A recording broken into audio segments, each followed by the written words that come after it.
our interview of the night, a very special interview with the beautiful director of SLINK, Jared Masters. Yes, here I am. It's good to be here. I've been cooped up in the Hollywood Hotel this past week, so it's good to get out and active. You got to go on with these fellow filmmakers and everything. MoreHorror has already featured one interview with Jared before the film, but now the film is in post-production. So interview the rest. So this is the brilliant Adam Trash. Hello. Hi, how you doing? Schlock, Film historian and he's many things, but yes, production designer for the production. film. Yes.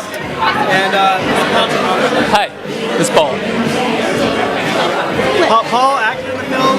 Tell me what you're in the film. I'm producer. I have one of the roles in the film. I played Greg. And so it's been a fun experience, really nice, yeah. Yeah, the film has quite a few producers. Now tell me how that happened. Producers. Well, just everyone wants to be involved, I mean, it's my first horror film, and it's surprising to learn how many people love the horror. And everyone wants to be a part of the horror, as opposed to, other art house stuff or whatever you want to do. But everyone flocked towards this one, so maybe I should do another horror, next, and have you star in that one, Well, horror films are very popular and very profitable, but for such a young guy, he's a director in control. He knows exactly what he wants, and it was great to work for you. Oh, well, you're great, and you were a great duo with the wonderful Art Roberts. You guys played a dynamic pair. It was wonderful. He's so funny. I love him. He was great, and you were just amazing. I love what you brought to this. I just wanted you to do whatever you wanted to do, and I knew it would be great, and I loved what you did. And we brought we just finished the first poster, so we brought that to show you. And this is our poster, and it features Art Roberts creeping on Jade Bryce. Oh, so this is Jade Bryce then. That's Jade Bryce, and the lovely Bellator ring girl, and Art Roberts in his 99th role. And Art is so funny. Yeah, Art's hilarious. He's like one of the people who just is just so amazing. He's really just a legend. He's a legend. Yeah, he gets so intense. But also, I want to tell you about Jade Bryce. Her father is Johnny Rock. Yeah, is he here? No, he's in Louisiana actually. Oh, okay. He's going to be in a film called China White with me, but it just turned out to be like a coincidence. But I do remember Jade. She's beautiful. Beautiful. She's lovely, and she might be in my next movie, which we already have another movie where it's in pre-production right now. It's actually in development. I just finished the script, and I wrote the script on a vintage typewriter, just to see what it was like to actually write on a vintage typewriter and do a whole screenplay. So I did it, and I have a part for you actually. So you got a cameo in that. It's gonna be great. It's gonna be in black and white, and it's another '60s movie. And speaking of '60s movies, my first '60s movie is coming out. Climate Tarzan. It comes out in a couple weeks, and that's this movie. And I brought you a copy for your own private collection. And that's my first film, and a lot of work went into that. And it comes out on DVD everywhere. It's gonna be in Best Buy, Amazon. So buy a copy. And this brilliant man designed it. I did the production design also on Climate Tarzan, and it was a great time because we just had the freedom to do the vision that Jared wanted to make. It was just boom, there it is, the '60s, cute girls, and it was such a fun time to do. Yeah. And that's really started our bond of producing these films and all that stuff. So that's how we met. Yeah, how did you meet? We met basically on that. I heard I should meet this guy because he's one of the most brilliant men in Hollywood who understands how to make motion pictures for cheap, and how to get away with certain things that, for instance, we built a whole bar scene in our last movie, and instead of renting a bar, we just built one, and it turned out great. And we love building our own sets instead of going to actual locations. So, you got to see firsthand, we built the purse store that you own and stuff. That was amazing. And then there were a bunch of sets that you built. Right. So what have you done before this?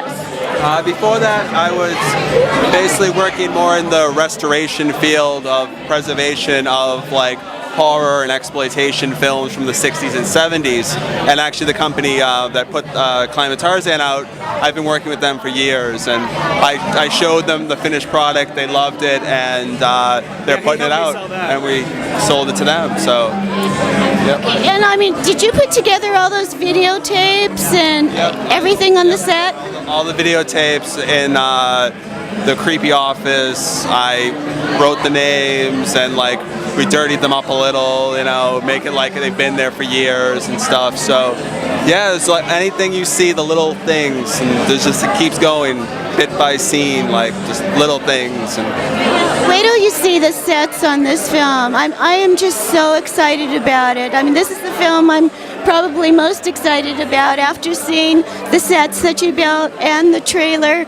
And the trailer's coming out soon. Coming out hopefully in a week. It'll be out, and we'll send it all over. And it features the lovely Dawna Heising. And I met you at the house, but I didn't get to see your scenes. So tell us about your character. I play Greg. He's a great guy with some kind of, well, people have to figure it out. He has some background, but he knows what he wants. He knows what he really is looking for in the story, and he will have to go through some stuff to get it. And people will have to figure it out as they see the movie. It's a very, very deep character in a great plot, and I'm very, very, very pleased. I'm very glad I have been part of this great movie. How did you meet Jared? I met him last year. We worked together in 8 Reels of Sewage. Yeah, it was a great movie. It was so much fun. It was amazing. I worked with Art Roberts, who plays also a great character in this movie. Yeah, it was so fun. I don't remember having so much fun in a movie the way I had it last year with Art. It was so amazing, and I remember Jared laughing behind the cameras. It was so funny, the scene. So when he told me about SLINK, I say, okay, I don't care about the script. I want to be part of the movie. It's gonna be great. I'm looking forward to have this experience I had last year with 8 Reels. Yeah, it's amazing how in control you are. Now, how many films have you done now? so we've done 3 feature films and many short films, but I don't really count short films. I mean, features are where it's really at because you can really get them out there, and I feel so. Hopefully, we'll do features from now on. And I mean, shorts are fun, you know, but features are where it's at, like I said, and we have a lot of ideas. So, you know, I have dozens of scripts, and it's just a matter of time before we get them all back, hopefully. And we've just been putting together a great team of people, and now that I've met you, you're going to be one of my regular actresses. And I would love to. From here on out, we're going to have the all-star cast. I'd love to work with Art again, too. He was fantastic. Yeah, he's an all-star player, too. So you're one of the top. You're one of the top actors for the. Oh, thank you. Well, I loved being in SLINK, and but I promise you won't die in the next one. Or did I give too much away? well, no, actually, you know, me dying is on my Facebook page. Now, tell us about your executive producer. Oh, the lovely Faye West. She basically made the whole film happen. You know, without her, we couldn't have done it. And she came to me and she wanted to make kind of a edgy kind of film, and she wanted to do something kind of like Pulp Fiction. And I said, well, you know, Pulp Fiction's been done. I got the script is horror, you know. And so she read it, she liked it, and I sent it to you. You liked it, and I got some good feedback on it. So we decided to do that script, and I wrote it a couple years ago. It takes place in 2005.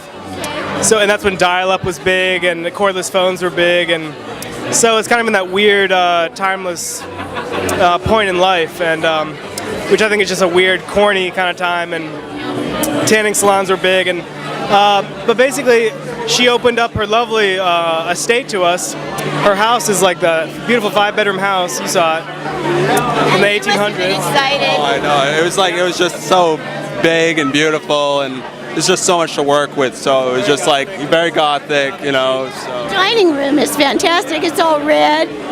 So it was just beautiful to like see the canvas and then just do whatever we had to do to make the film happen. So no, it's and she had the grace to let us basically tear her whole garage apart. She has this huge 5-car garage, and we kind of converted it into the Frolic soundstage. That's right. Where we built multiple sets, including the barn scene where we brought in a bunch of hay and chemical barrels. And she put up with all this, and it was such a mess, so much wet hay everywhere and everything. But she's such a trooper, and she's one of the most lovely people I've met in Hollywood, and hope to work with her in the years to come. Oh, I love her. She plays my sister, my younger sister in SLINK. No, twin sister. Okay. Now, so that was her garage? That was her garage, and I guess it's a secret too. Maybe I should say we rented a big studio, but No, it looks like it though. I mean, wait till you see this film. we built the whole tanning salon in this garage, and it's very impressive. It was the first time I actually got to build a lot of these sets and stuff to this scale. Heavy construction. We had a great construction team. Yep. And it was all in 100 degrees heat. I saw The Office. You did there are a million videotapes in The Office that you put together. And then the store. Wait till you see the store. The store is great. Virgin Leathers is a store, and it's just so funny how, no one's gonna know, but it's really just in this garage, and it's the same place we did all the other sets and everything. But and the register we got, and the purses, and a lot of those purses on the wall were my grandmother's that I got from her. So the purses are very special, and the purses are featured in the movie and everything. And I love the way I love what we did, a little bonus scene with you talking about the purses. That's a great little bit. And the movie's gonna be out soon. I mean, we're almost done with the whole rough cut of the whole thing, so it's piecing together really nicely. So Are you editing it? I am. I don't like to admit that I'm the editor, but I am the editor. Why? No, it's fantastic. Well, It's just so much work, and I don't really want to be hired, or I don't want to be known for the editing world. So no, I mean he wrote and directed. I don't take credit, but I do edit, and since it's my third feature, I'm getting pretty seasoned with the editing, and so it's going to be out fast. I just got to find the right music and everything, and. Well, as you can see by looking at Jared, he was a model, and I looked at the trailer for 8 Reels of Sewage. You really use beautiful girls, and I noticed that in SLINK too when I saw Jade and Julia. What can I say? I am a connoisseur of the lovelies. You really are, I have to say. And it's all to the good of the movie. It is, and in this first film, Climate Tarzan, there's over 50 girls in it. And the critics are calling it a casting couch movie, but it's not. I just love women. It's obvious that you do. But yeah, there's in Climate Tarzan we have 50 girls and It's all female cast. It's the third movie in history that's all female cast. So it's a must see for any film person. It really is. For historical reference. Well, I'm going to watch it, but for this interview, I want to put in the trailer for SLINK because it's so awesome. Now, who did the music? So the music is done by Distortion Mirrors, which basically Camwella Kim is one of my best friends, and I knew him from New York, and he helped me produce this. He's an associate producer on SLINK also. I don't think you met Camwella, but great guy, and his band Distortion Mirrors. Actually, he just broke up with them, so it's kind of funny. It's like, oh, but that music is going in the trailer, and along with some other John Waters type of music. I'm gonna change some of the music up. It's really hard to know because what I really want to do is get a composer to score the trailer. That's why we're talking about it now. But I like the music a lot too. It's kind of funky and disco, but actually some of the producers didn't like the music, which I said okay, so I gotta find new music. Well, okay, so Jared, you're going straight into your next film. You're not taking a break? I just, I don't know how long life is gonna last, so I just gotta grind them out as fast as I can, and basically, I know everyone tells me, my mom, she says you gotta take a break, but I just. Do you just love it? I just love it so much. I love the adrenaline, and I really want to put out at least 1 to 3 movies a year. 2 movies a year, I think is good. For someone so young, he knows exactly what he wants and takes. So, you don't waste takes, and it's a really efficient way to make a movie, and then he's such an artist that it's beautiful. That's right. So many people just, approach filmmaking in difficult ways, and they make big deals out of things that really don't need to be, debated. And I just think we have the simple approach, and because I've met such great people that we can make it happen. So, how many films have you done together? We've done 3 to 4 right now. Yeah, we have 3 done. And then there's the Lost Go-Go movie that's coming out too. It's called Hollywood a Go-Go, and I think it's a cast of like 20 some odd, and I narrate that one, so you get to hear the voice of me telling the story of Hollywood Go-Go girls. Yeah. So Have you done that? Have you done that before? Not really, but it had to be done. It's one of those movies that has to be done with the narration, so. Well, I'm so excited to Too much see stuff you. to talk about. No, there's a lot. I'm going to invite you guys to Shriekfest too. I'm covering that, and Seth Matoyer loves you. So he ran the first article on Jared, and he's going to run this one too. So. Yeah. Seth, you're the man. Hope you come out next time, and let's talk about making movies. We'll put Seth in the next one. Okay. Hey, did you hear that, Seth? Seth will have a cameo in the next one. Okay. So until our next interview, thank you guys. Take care.